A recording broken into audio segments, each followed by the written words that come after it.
By the end of this, you'll know exactly why a mineral most people never think about beats a second cup of coffee for the 3 p.m. energy crash, and why that coffee might quietly be making tomorrow's crash worse. So hold on to this question. Why does magnesium fix the afternoon slump when caffeine can't? Because caffeine and magnesium do two completely different things inside you. One hides the tiredness, the other rebuilds the fuel. Most of us have been reaching for the wrong one every single afternoon. Let's start with what that 3 p.m. wall actually is. You know the feeling. Around 3 p.m. your focus fogs, your eyelids get heavy, and you reach for coffee. Here's the misconception. We treat the crash like a simple caffeine shortage. It isn't. Caffeine wearing off is only part of the story. By mid-afternoon, your body has been burning through energy for hours. Your morning cortisol has tapered off. And if you're even slightly low on magnesium, your cells are struggling to make fuel efficiently.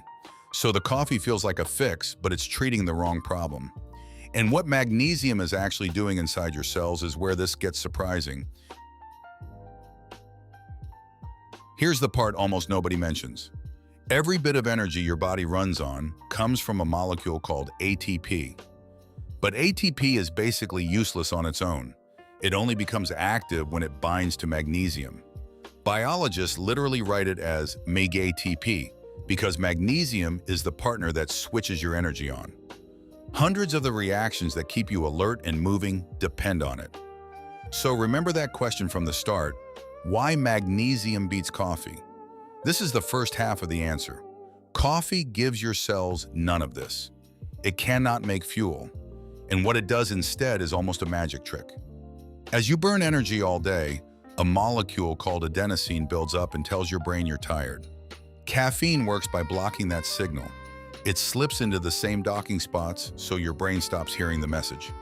Notice what that means. The tiredness is still there. Caffeine just mutes the messenger. It adds zero fuel. Meanwhile, magnesium helps steady the daily cortisol rhythm that governs your energy highs and lows. And adequate levels are associated with calmer, more even afternoons. So caffeine masks the crash while magnesium helps remove its cause. But does the research actually back this up? There's one number worth seeing. Here's the number that makes this hard to ignore.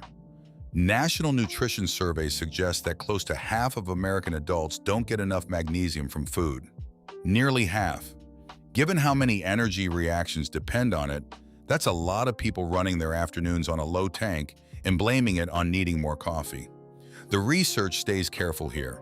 Low magnesium is associated with more fatigue and poorer sleep, and correcting a genuine shortfall supports steadier energy. It doesn't cure tiredness, but if you're one of the many who run low, topping it up is one of the simplest levers you have. So what does that actually look like on a plate? So here's what to actually do.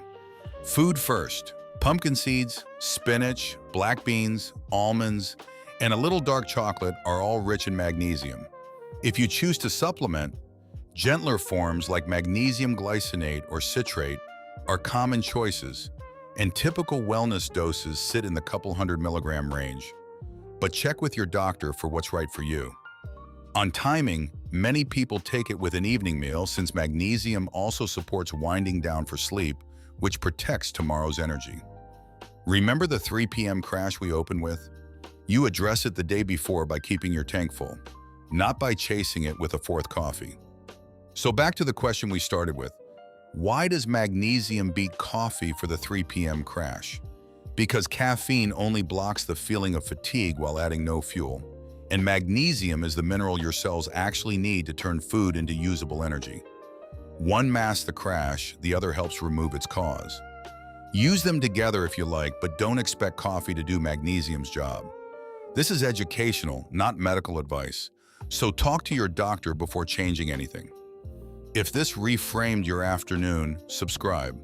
Next week, we're breaking down why your morning cortisol spike quietly decides how tired you feel by 3 p.m.